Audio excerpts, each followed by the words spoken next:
जो बड़ी खबर आ रही है आपको बता दें दिल्ली चुनाव से आपको बता दें कि दिल्ली चुनाव में लगातार मतगणना जो है दिल्ली चुनाव की वो चल रही है। ऐसे में बीजेपी की बढ़त जो है वो बनी हुई है। चुनाव आयोग के आंकड़ों में बीजेपी आगे है। 42 सीटों पर बीजेपी और 28 सीट पर आम आदमी पार्टी आगे चल रही है। तो सीएम आतिशी कालका सीट से इस वक्त पीछे हैं और लगातार वो पीछे हैं। कालका सीट से बीजेपी के रमेश विधुड़ी आगे चल रहे हैं। ग्रेटर कैलाश सीट से सौरभ भारद्वाज आम आदमी पार्टी कैंडिडेट पीछे है। काउंटिंग सेंटर पर सुरक्षा के फिलहाल कड़े इंतजाम किए गए हैं। अरविंद केजरीवाल भी नई दिल्ली सीट से जो है आपको बता दें कि पीछे चल रहे थे, लेकिन वो आगे फिलहाल बढ़त बना लिए हैं। तो एक आपको बता दें ये जो आंकड़े सामने आ रहे हैं उसमें कहीं ना कहीं आम आदमी पार्टी जो है टेंशन यहाँ पर बढ़ती हुई नजर आ रही है। लेकिन इस बीच एक बड़ी जानकारी, एक बड़ा अपडेट है कि बीजेपी जो है वो फिलहाल 28 सीटों पर और आम आदमी पार्टी 30 सीटों पर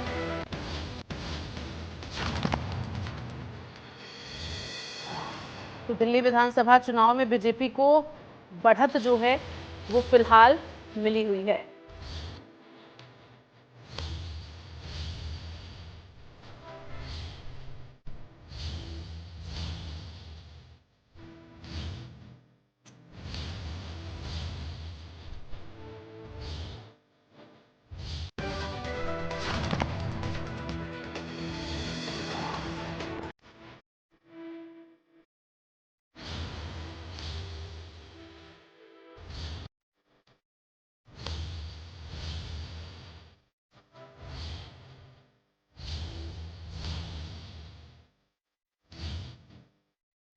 आगे बनी हुई है। 42 सीटों पर बीजेपी इस वक्त आगे बढ़त बनाई हुई है। ये एक बड़ा अपडेट है। और इसके साथ ही आपको बता दें कि आम आदमी पार्टी भी कुछ सीटें ऐसी हैं जिस पर बढ़त बनाई हुई हैं। लेकिन इस बीच अगर कालका सीट की बात की जाए, जहां से कालका सीट से दिल्ली की मुख्यमंत्री आतिशी चुनाव लड़ी रही हैं, वहां पर इस वक्त आतिशी पीछे हैं। तो 42 सीटों पर बीजेपी आगे है, 30 सीट पर आम आदमी पार्टी आगे चल रही है। फिलहाल कांग्रेस की जो बढ़त एक सीट पर थी वो भी अब नजर नहीं आ रही है। तो यहाँ पर कांग्रेस का जो खाता है खुलेगा या नहीं, ये एक बड़ा सवाल बना हुआ है। वहीं दूसरी तरफ भारतीय जनता पार्टी की जो बढ़त है वो लगातार कायम है। क्योंकि जो शुरुआती रुझान जब आने शुरू हुए तभी से भारतीय जनता पार्टी की बढ़त बनी हुई है और लगातार ये बढ़त बीजेपी बनाई हुई है। फिलहाल अब आंकड़ों में कैसे आगे ये जीत में तब्दील होंगे ये देखने वाली बात होगी। क्योंकि अभी कई राउंड की काउंटिंग जो है वो बची हुई है, तो कुछ भी हो सकता है। हालांकि जो तस्वीरें सामने आ रही हैं वो फिलहाल अभी बीजेपी के फेवर में हैं। तो तमाम जो रुझान सामने आए थे उसमें भी बीजेपी को जो है बढ़त मिली थी और बेहद आसानी से बीजेपी सरकार बनाती हुई एग्जिट पोल के आंकड़ों में भी नजर आई है।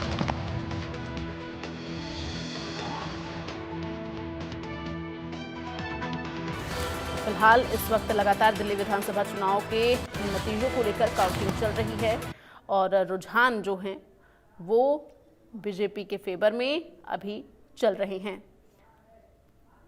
दिल्ली में आम आदमी पार्टी ने 2013, 2015 और 2020 में सरकार बनाई, यानी कि 3 बार लगातार बैक टू बैक दिल्ली में आम आदमी पार्टी की सरकार 15 साल तक रही है।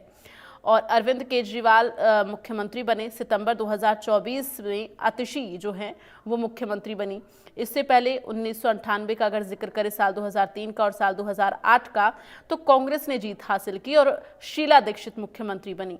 तो दिल्ली में बीजेपी 1993 में आपको बता दें पहली बार जीत हासिल की थी और उसके बाद इतना लंबा इंतजार बीजेपी ने किया है, जिसके बाद अब बीजेपी जो है वो इस बार सत्ता में आती है या नहीं, ये एक बड़ा सवाल है। चूंकि 27 साल तक सूखा रहा है, क्या ये सूखा अब हरा भरा होगा, ये एक बड़ा सवाल यहाँ पर हर किसी के मन में है। हालांकि आंकड़े फिलहाल बीजेपी के फेवर में हैं।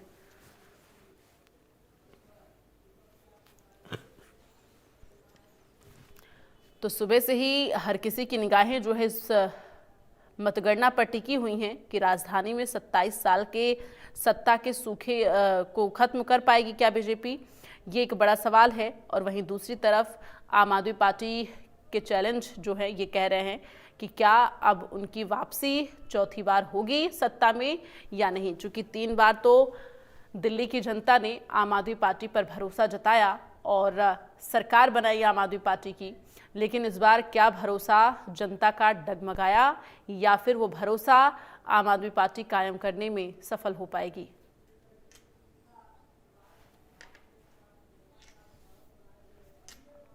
तो फिलहाल नई दिल्ली सीट पर 13 राउंड की गिनती होनी है और अभी 6 राउंड की गिनती हो गई है। अरविंद केजरीवाल 300 वोटों से पिछड़ गए हैं। ये एक बड़ा अपडेट सामने आ रहा है और आपको बता दें कि ये जो अपडेट है वो अभी चंद मिनट पहले का ही है, क्योंकि इससे पहले अरविंद केजरीवाल जब पीछे हुए थे तो आगे बढ़त बना ली थी, लेकिन 6 राउंड की जो है गिनती हो चुकी है, लेकिन अरविंद केजरीवाल फिलहाल अब पीछे हैं। तो यानी कि 13 राउंड में काउंटिंग होनी है, आधा काउंटिंग हो चुका है, जिसमें अभी फिलहाल अरविंद केजरीवाल पीछे ही बने हुए हैं।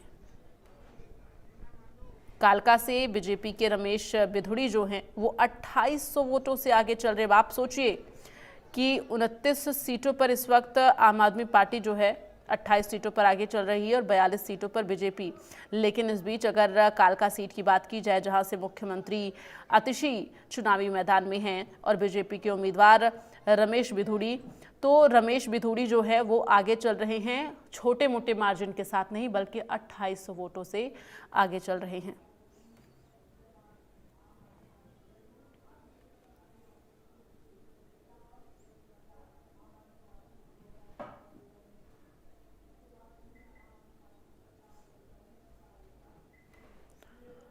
तो इस वक्त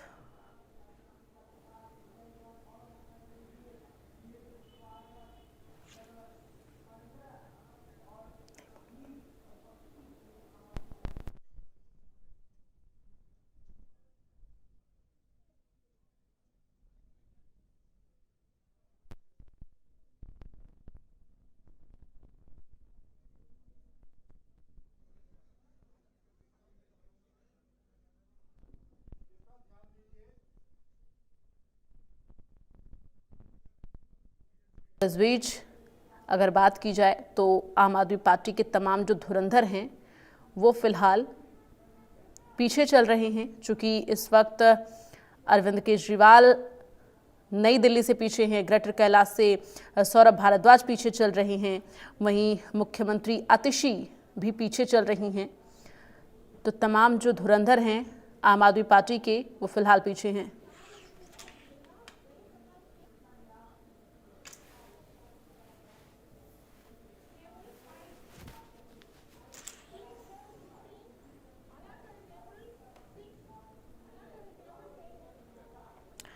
तो इस वक्त आपको बता दें कि कई राउंड की जो गिनती है वो हो चुकी है, जिसमें बीजेपी की बढ़त लगातार बनी हुई है।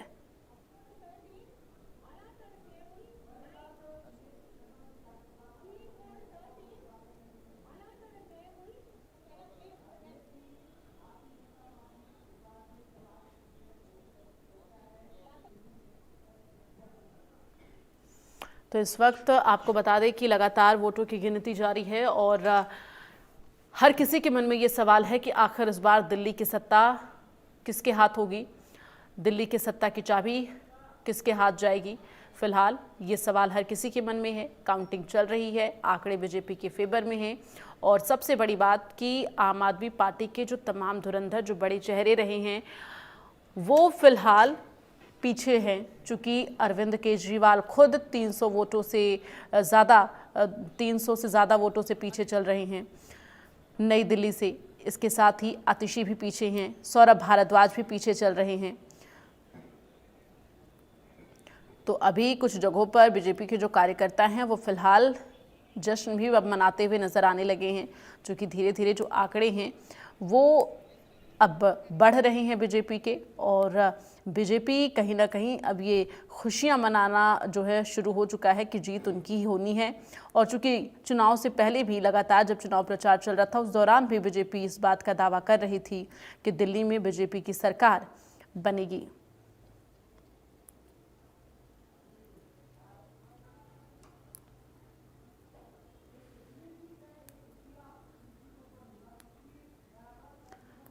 तो इस वक्त वोटों की गिनती चल रही है।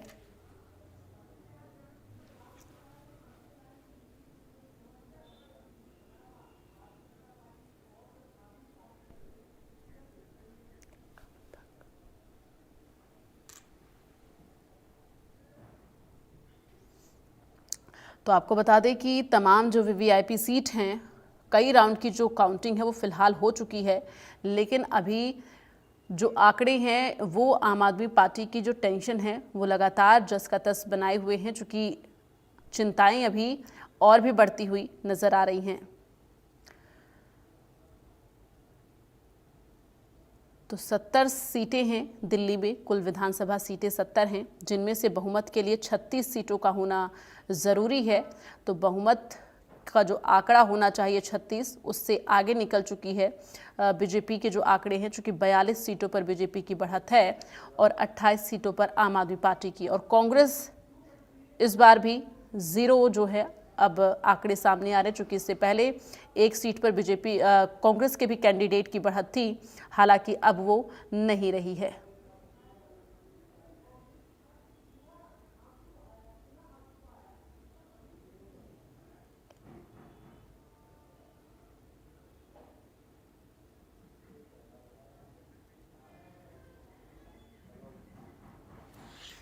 और इस वक्त हमारे साथ बीजेपी के प्रवक्ता डॉक्टर पंकज बेनीवाल हमारे साथ जुड़ गए हैं चर्चा के लिए। बहुत बहुत स्वागत है पंकज जी आपका इंडिया न्यूज़ हरियाणा पर। धन्यवाद दीप जी। पंकज जी, सबसे पहला सवाल, चूंकि देखिए आंकड़े जो हैं वो कहीं ना कहीं बीजेपी के फेवर में है, बीजेपी दावा भी लगातार ये करती आई थी, हालांकि हर पार्टी के अपने अपने दावे थे जीत के, लेकिन अब आंकड़े आपके फेवर में है सर। क्या कुछ माहौल इस वक्त भारतीय जनता पार्टी कार्यालय में चल रहा है? दीप जी, सभी साथियों को नमस्कार, सभी दर्शकों को मेरा नमस्कार। देखिए, भारतीय जनता पार्टी को पूरा दिल्ली की जनता के साथ जब संवाद कर रहे थे, जब चुनाव के दौरान हम जनता से मिल रहे थे, तो पूर्ण भरोसा हमें जनता से मिल रहा था कि अब की बार कमल, भारतीय जनता पार्टी का कमल दिल्ली के अंदर खिलेगा और झाड़ू के जो तिनके हैं वो बिखर चुके हैं। तो जो जनता का आशीर्वाद है, जो जनादेश है, रुझानों के माध्यम से हम देख पा रहे हैं कि आपकी टीवी स्क्रीन पर कि 42 सीटों पर भारतीय जनता पार्टी के कमल खिल रहे हैं और 28 पर आम आदमी पार्टी पिछड़ रही है। तो ये पूरा पूरा दिल्ली की जनादेश है कि जिस पार्टी ने आकर के दिल्ली में एक रोशनी की जगत जगाई थी कि हम भ्रष्टाचार के खिलाफ चलेंगे, हम अलग तरीके की राजनीति करेंगे, तो वो हमेशा ही लेकिन अलग तरीके की ही राजनीति की, उन्होंने काम की राजनीति नहीं की। उन्होंने हमेशा ही दूसरे राज्यों पर अपना जो फेल्योर था उसको मढ़ने की कोशिश करी, कभी पंजाब पर, कभी यूपी पर, कभी हरियाणा पर। अभी लेटेस्ट एक जो उदाहरण भी चल रहा था कि भाई यमुना में जहर घोल दिया, कैसे कैसे बयानात ये लोग, आम आदमी पार्टी के जो शीर्ष नेतृत्व वो ऐसे बयानात दे रहा था। और नायब सिंह सैनी जी, मुख्यमंत्री हरियाणा, ने उनकी पूरी पोल खोल दी, पानी का आचमन भी किया, सब कुछ दिखाया कि हरियाणा से बिल्कुल साफ है। दिल्ली के अंदर की जो मैनेजमेंट है उसकी वजह से यमुना खराब है और इस यमुना में ही आम आदमी पार्टी की लुटी अब की बार डूबने वाली है। मैं थोड़ी देर पहले आतिशी जी का भी बयान सुन रहा था, उन्होंने कहा कि सत्य और असत्य की लड़ाई है। हम भी यही कह रहे हैं कि सत्य और असत्य की लड़ाई है। हम सत्य के पथ पर है भारतीय जनता पार्टी, और असत्य के पथ पर, झूठ के पथ पर, जो झूठ की राजनीति आम आदमी पार्टी ने लगातार 10 सालों से की है, उस झूठ का पर्दाफाश करके अब की बार दिल्ली की जनता भारतीय जनता पार्टी के फेवर में, पक्ष में मतदान किया है और कमल खिलाए हैं। तो निश्चित तौर पर इस बड़ी जीत से भारतीय जनता पार्टी का हर एक कार्यकर्ता, हर एक नेता, हर साथी, या पूरी दिल्ली के वासी, या पूरे देश के वासी, क्योंकि पूरी दिल्ली में पूरे देश के लोग बसते हैं, उसको मिनी इंडिया कहा जाता है। पूरे देश में आज खुशी की लहर है कि आज भारतीय जनता पार्टी के कमल जो दिल्ली की जनता है वो खिला रही है। और हमारे कार्यालय पर भी बिल्कुल ढोल नगाड़े, लोग थिरक रहे हैं, बिल्कुल जश्न का माहौल है, खुशी का माहौल है। और भारतीय जनता पार्टी को आगे निकालने में दिल्ली की जनता का बहुत बड़ा हाथ है। और अरविंद केजरीवाल के जो फेल्योर रहे हैं, जो अरविंद केजरीवाल का भ्रष्टाचार रहा है, या अरविंद केजरीवाल ने अगर दिल्ली में कभी कोई आपदा आ गई, कोई विपदा आ गई, कभी पॉल्यूशन आ गया, तो किसानों को, दिल्ली के, हरियाणा के किसानों को, जब इनकी पंजाब में सरकार नहीं थी, पंजाब के किसानों पर उस दोष को मढ़ देना कि वहां से धुआं आ रहा है। जैसे इनकी सरकार वहां आई, वहां से धुआं का, पॉल्यूशन का बोलना बंद कर दिया, सिर्फ हरियाणा पर रखा। तो जो अपनी मैनेजमेंट है, वो मैनेजमेंट करने में अरविंद केजरीवाल नाकामयाब रहे और खुद भ्रष्टाचार की गर्त में, दलदल में फंसते चले गए। जिसके मेहरबानी ये हुई कि वो तिहाड़ भी रह करके, उनके आला जो पूरा भी तंत्र था, जो पूरी कैबिनेट थी, शायद वो भी एक बार जेल की हवा खा के आई है। तो ऐसी सरकार से, ऐसी आपदा से दिल्ली की जनता अपनी मुक्ति चाहती थी और अब की बार उन्होंने इनको सफाया कर दिया है। और यमुना, जिस यमुना में इन्होंने कहा था 2015 में, 20 में कि मैं भी डुबकी लगाऊंगा, साफ करूंगा, उसी यमुना में इनकी लुटिया को डुबो दिया है। तो दिल्ली की जनता का बारंबार धन्यवाद है कि ऐसा जनादेश दिया है। 27 साल से भारतीय जनता पार्टी लगातार दिल्ली की जनता की सेवा कर रही थी। दिल्ली की जनता ने हमेशा भरोसा मोदी जी की नीतियों पर हमेशा दिखाया। जैसे ही लोकसभा चुनाव आए, सातों की सातों एमपी की सीटें लोकसभा में दे नरेंद्र मोदी जी को दे दें। लेकिन ये लोग एक नई राजनीति का जन्म इन्होंने किया था। एक आंदोलन से निकल के आए थे कि हम भ्रष्टाचार के खिलाफ करेंगे।